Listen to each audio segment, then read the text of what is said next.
আসসালামু আলাইকুম।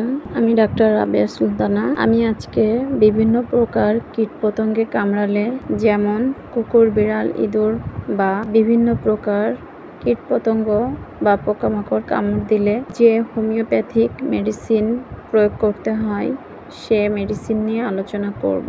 প্রথমে আমি কীটপতঙ্গে কামড় দিলে যে মেডিসিনের কথা বলবো সেটি হলো এচিনেশিয়া। এচিনেশিয়া কীটপতঙ্গের দংশনে বা বিষাক্ত উদ্ভিদ দ্বারা অথবা যে কোনো বিষাক্ততায় চর্মে ক্ষত হলে বিশেষ উপযোগী একটি ওষুধ। এচিনেশিয়া রক্ত পরিষ্কার হিসেবেও সাফল্যের সাথে ব্যবহৃত হয়। এচিনেশিয়া মাদার 3 থেকে 6 ফোঁটা ঠান্ডা পানিসহ দিনে 3 থেকে 4 বার 2-4 দিন সেবনে রোগী আরোগ্য লাভ করে। কীটপতঙ্গে কামড় দিলে দ্বিতীয় নম্বরে আমি যে মেডিসিনের কথা বলবো সেটি হলো